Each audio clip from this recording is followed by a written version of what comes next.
Hello, welcome to Alchemist Win, and this is the Alchemist Jen. Super excited to see you here today. And the whim of the day is, I think I'm going to finish this little hat that I've got. So I've got this beautiful crochet amazingness. It's for a baby. So it's about 19 inches long. So it's going to give us a nice fold over and be able to curl over the edge of the hat too. So it's going to look pretty cute. So today I've got the right number of rows, which means that I've got an even number of rows so that I can kind of sew them together and make them look pretty seamless, which is really cool. So I'm going to take a nice length of this beautiful, beautiful blanket yarn that I have here. It's green. Interesting, it's got this kind of thing going on today for color-wise today. And so in my little hook here, I'm just going to pull it through. I'll help secure that edge of the yarn to itself. And this stuff grabs itself really well, so it doesn't like to let it go at all. So it's hard to take it out if you decide to go in a different direction. So we try not to decide to go in a different direction. Alright, I am threading my needle here using my knitting machine needle because I couldn't find my other one. I'm a bigger fan of metal ones, but for some reason I haven't gotten another metal one yet after I lost my last one. So I think I should venture into that this week.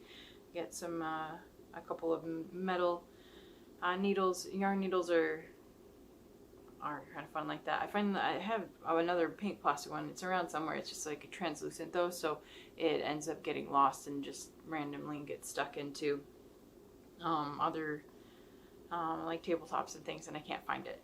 So today we've got our edges, and I'm just gonna do a simple kind of over and through little stitch through here. I know there's a technical term for it, but I don't have that in my brain right now. So maybe it's called, I know it's not technically like a blanket stitch, but I probably should have thought about that before I started filming and be like, I should know what this term is so that if I'm sharing it with people, I should know what I'm talking about. But I didn't do that today, so I'm just going to keep going and stitch away. I like blanket yarn because it's super easy to work up. It's also really soft, makes good cowls. Yes, I'm a yarn dyer, but I also really like just different yarns. I'm not a yarn snob. You know, for most of my creating career, I used mostly acrylics and things. You get different textures, you get different feels out of it. This happens to be a hat that I made with acrylic on the knitting machine, so it's a nice slouchy hat. I do find though that wool is just more comfortable in a hat, so I'm going to be working on some of those this week with my knitting machine. Also work on I talked about, I think last video, dyeing up some of the hat forms. So basically taking, you know, this kind of a shape and sticking that fully knitted like this in the dye pan and adding powdered dye to it and just kind of letting it look a little bit more I modeled and let the dye do its magic. I enjoy kind of random painting, I guess, in dyeing, because then you get just more interesting colors. It becomes more expressionate. allowing the kind of dye to do what it's going to do and not controlling it so much is kind of appealing. Like this fabric I showed the other day a little bit was some of my my fabrics that I had dyed to make a floor pillow, because I'm filming these sitting on the floor. I find it's kind of comfortable to create this way too. Yeah, I know. And I'm weird, but that's okay. But these, this is chenille fabric. It's got cotton, I think some polyester, and some rayon, I think, in there too. And so it's really, it's almost like a denim. It's thicker. I'm pulling on it down here. And I was curious to see how the dye was going to show up on it because of that fact.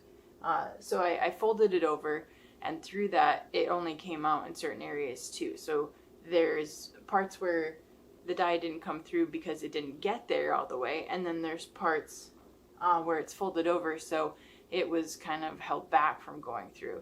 So it's got this nice repeat pattern. It repeats top and bottom here, but I figure it's gonna be like a very cool floor pillow. So yes, it's gonna be huge. And then I have a velvet that I've also dyed here too. So I bleached it first and then dyed it the same colors in the same bath, the dye bath. So it's gonna be cool. So I'll show you guys when I actually sew it up. But for now, I'm just going to use it as a backdrop and still enjoy the colors. And we can enjoy the things that we make, whatever state they're in. So that's kind of fun. I'm thinking the hats, jumping back topic, will be very interesting and I think very comfy. I've got some alpaca, and then I also have, I think, a Highland wool, Peruvian Highland wool, that I can play with and see how they come up as hats. So yeah, that's my plan there. I am stitching away on this gorgeousness, do my fancy shots. Hopefully that's translating well to the camera. And once I get to the top part of this, then I will tie it off with the starter string that I had. That's the tail on the first row, and that will help secure the line of this thread to that. Anything to make it more stable as a garment, especially something like this. I love that this can be washed easily, especially, I mean, any human stuff really is good to have washable, but kids stuff too. You don't want to be afraid of needing to throw it into just a wash to get it nice and clean. And if you don't have to worry about hand washing it, I think that's good. And it's also not going to shrink.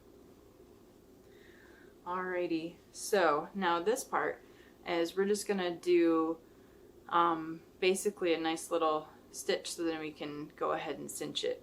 So that's my take on that. I think I'm recalculating, but you can see how before, as I'm thinking, I'm going to talk a little bit more. You can see how that ridge really disappeared there, so it really blended in really well, which is really fantastic. I'm super pleased with that. All right, so I think I want to just kind of go around the top, and that should give me what I want there. So I'm gonna go like that, and then I'll give it a little test. Yeah, that'll pull in on itself really nicely. So I am just doing a nice over the top thing. Obviously I've got the length here, and then I can cinch as I go and make sure that it's gonna do what I want. I'm like nervous at this point that I'm teaching a way that, or talking about a way that isn't going to do what I want, and then everyone's going to be like, you did the wrong thing. So I'm all nervous. I Funny how our brains do that and make us second guess ourselves. So I'm just coming up with a plan to go against that and to tell myself it's fine and it's just a hat. And then I break the yarn. So it's just a hat. But now I can just pull that back out. So obviously it cinched it. And then I'm just going to cut a new length of yarn and then not be so nervous about it and go from there. So this was the end of the ball. So sometimes I do ball it up so that way I don't have to worry about a tangled mess, but this isn't really messy at all. Like some yarn barf, I love that term by the way, it tends to get caught into itself, but this particular Bernat blanket yarn is not doing that, so we're not going to argue with that. We're going to let it do its thing, let it be happy, and I'm just going to go back to that original area that we tied that other one off on there, give it a quick little thing, and go from there. So maybe I will do, I think I still want to go the way I was going. I just think maybe I want to do it in the top part.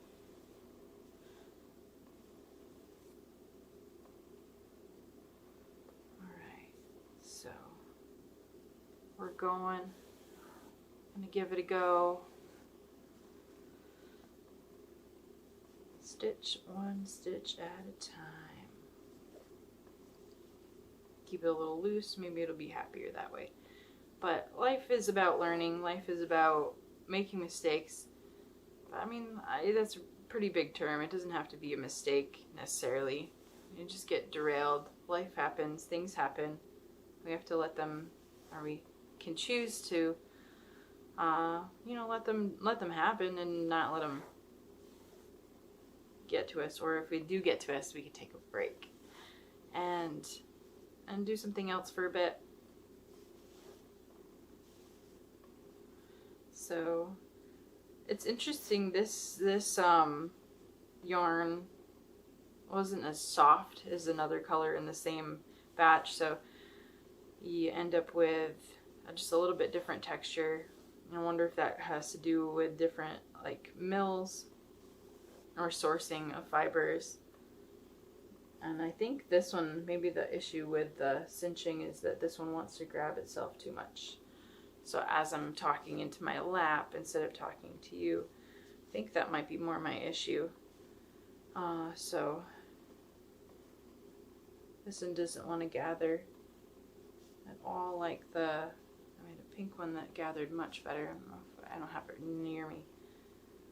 So here's me saying this is not how I want to close off this hat, and I'm going to come up with another plan another time. So that is fine too. You can do that. That is fine to do that. I'm running with it.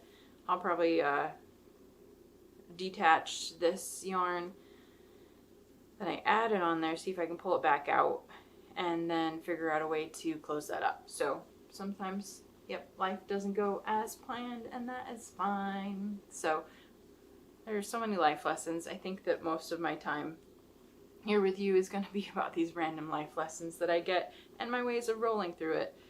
So until next time, whatever the next whim is, I'm sure I sound amazing. For the next whim, we'll do something different, and I'm happy to have had you here today. I hope you guys have a great day, and thank you so much.